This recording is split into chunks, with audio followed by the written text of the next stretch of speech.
The concepts, historical sources, sociology, and urgency in the flow of the history of Pancasila. Pancasila stands as the foundational philosophical system of the Indonesian nation. It is not merely a political slogan or constitutional statement, but a comprehensive worldview that guides the identity, moral compass, and vision of Indonesia as a pluralistic and sovereign state. As a national ideology, Pancasila integrates ethical, spiritual, social, and political values into a unified framework that is expected to govern both personal conduct and national governance. In essence, Pancasila aims to harmonize liberty with responsibility and patriotism with universal human values. 2. Historical sources. Pancasila is historically rooted in a long intellectual and cultural tradition. It did not emerge suddenly in 1945.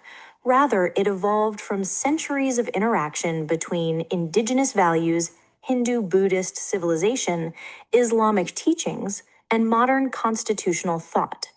The most explicit articulation came from Sukarno's speech before the BPUPKI on June 1, 1945, which outlined the philosophical basis of the future state.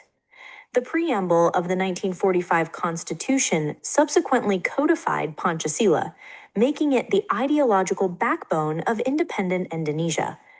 Thus, Pancasila is simultaneously a product of historical continuity and a visionary political creation. 3. Sociological foundation. Sociologically, Pancasila reflects the lived realities of Indonesian society.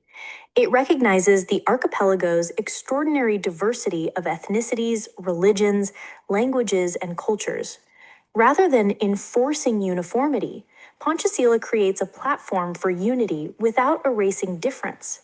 It promotes mutual respect, dialogue, and cooperation as the basis for national cohesion. Its principle of unity in diversity, Bhinneka Tunggal Ika, underscores the conviction that national solidarity must be built on inclusiveness, not domination. The sociological strength of Pancasila lies in its ability to provide a common identity that transcends sectarian, ethnic, and ideological boundaries. 4. Urgency across historical periods. The urgency of Pancasila has evolved across Indonesia's historical trajectory. During the revolutionary era, 1945 to 1949, Pancasila served as a rallying force for independence and nation building. Under guided democracy and the New Order, it became a state doctrine, although often implemented through top-down and coercive approaches. Today, in the Reformation era, the urgency of Pancasila lies in responding to modern challenges: rising identity politics, radical intolerance, disinformation, global cultural pressures, and widening economic inequality. In this context, Pancasila must function not as a rigid slogan, but as a living ethical and political philosophy capable of shaping democratic citizenship and strengthening social cohesion. 5.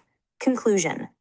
Pancasila remains essential in the historical flow of Indonesia because it offers a moral and philosophical foundation capable of holding together a diverse nation while guiding its democratic development. Its ongoing relevance depends on continuous reinterpretation, critical engagement, and practical application in education, governance, and civic life. To keep Pancasila meaningful, it must be internalized not only as constitutional doctrine, but as a shared culture of justice, tolerance, honesty, and collective responsibility.